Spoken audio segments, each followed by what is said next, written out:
चीन पता नहीं क्यों अपनी कोरोना वैक्सीन की सही जानकारी नहीं देना चाहता। ऐसे में यदि कोई उसकी आलोचना कर दे तो एक पूरा तंत्र उस व्यक्ति को झुठलाने पर लग जाता है।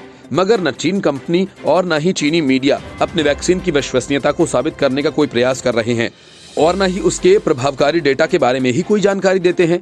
CNN की रिपोर्ट के अनुसार हाल ही में चीन को अपनी वैक्सीन विकासशील देशों को मुहैया करवाने के लिए काफी तारीफ मिली थी। कहा गया था कि चीनी कंपनीज सिनोवेक और सिनोफर्म द्वारा निर्मित वैक्सीन को अन्य पश्चिमी देशों की वैक्सीन की तरह कोल्ड स्टोरेज में रखने की आवश्यकता नहीं, जबकि अन्य कंपनीज द्वारा निर्मित वैक्सीन सिर्फ ठंडे तापमान में ही रह सकती हैं। ये सारी बातें ऐसी थीं जो हर हाल में चीनी वैक्सीन को ज्यादा बेहतर दिखा रही थीं। लेकिन धीरे धीरे इन दावों की पोल पट्टी खुलना शुरू हो गई। एक समय तक चीन की दोनों कंपनीज अपनी वैक्सीन के 78% प्रभावी होने का दावा ठोक रही थीं, जो WHO के तय किए गए मानक से काफी अधिक था। इसके अलावा ये प्रतिशत ऑक्सफोर्ड यूनिवर्सिटी की एस्ट्रोजेनेका वैक्सीन और अमेरिका में विकसित mRNA आधारित टीकों से भी अधिक प्रभावी था। मगर अलग अलग क्षेत्रों से आने वाला ताजा आंकड़े चीन के इस दावे को खारिज करते हैं। रिपोर्ट के अनुसार ब्राजील के सिनोवेक वैक्सीन के लास्ट स्टेज ट्रायल में पाया गया कि चीनी वैक्सीन का प्रभाव 50 से 38% है, न कि 78। यानी उनके हिसाब से वास्तविक प्रभावी क्षमता अभी स्पष्ट नहीं है।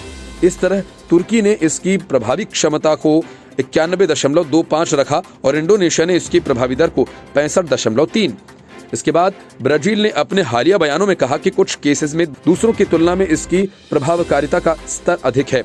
अब इस तरह के भिन्न भिन्न आंकड़ों के आने के बाद कुछ देशों ने चीन के इन वैक्सीन को समीक्षा कर रखा है और कुछ ने इसे रोल आउट करने का निर्णय लेकर कंपनी से सही जानकारी देने का अनुरोध किया। ऐसे में ग्लोबल टाइम्स के संपादक हू शिजिन ने अपने देश की साख बचाने के लिए अपने लेख में दावा किया कि अमेरिका समेत कुछ पश्चिमी देश चीन द्वारा निर्मित वैक्सीन को लेकर नकारात्मक सूचना प्रकाशित कर रहे हैं। उन्होंने कहा कि चीन की वैक्सीन की छवि को धूमिल करने के लिए प्रेस बाहर आ गया है।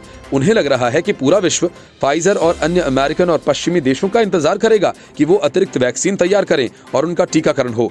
ध्यान देने वाली बात है कि ग्लोबल टाइम्स यहाँ भी वैक्सीन के प्रभाव पर जानकारी नहीं दे रहा, बल्कि चीनी कंपनीज की साख बचाने के लिए दूसरी कंपनीज पर तंज कस रहा है। कुछ मीडिया रिपोर्ट्स पिछले दिनों कोरोना वैक्सीन से होते दुष्प्रभावों के बारे में प्रकाशित की गई थीं, लेकिन नैतिकता के आधार पर यदि देखें तो मीडिया चाहे कहीं की भी हो, महामारी से होती मौतों को हड़बड़ी में वैक्सीन से जोड़ना समझदारी नहीं।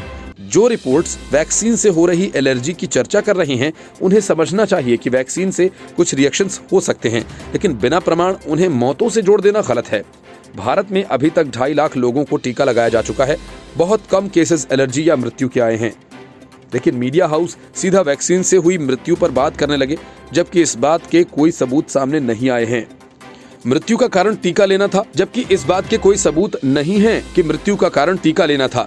18 जनवरी को कई एजेंसीज ने दावा किया कि यूपी में वैक्सीन लेने के बाद 48 साल के वार्ड बॉय की मृत्यु हो गई, जबकि सच्चाई ये थी कि स्वास्थ्य विभाग द्वारा जारी रिपोर्ट में साफ कहा गया था कि इसका टीके से कोई संबंध नहीं है।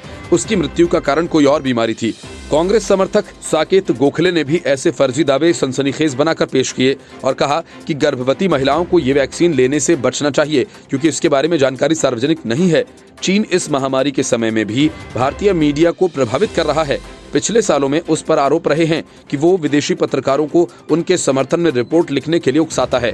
हाल ही में प्रकाशित तमाम वैक्सीन विरोधी लेख ये प्रश्न उठाते हैं कि चीन अपनी साख बचाने के लिए अन्य देश की मीडिया को प्रभावित कर रहा है और अपनी वैक्सीन पर सही तथ्यों को देने से बच रहा है।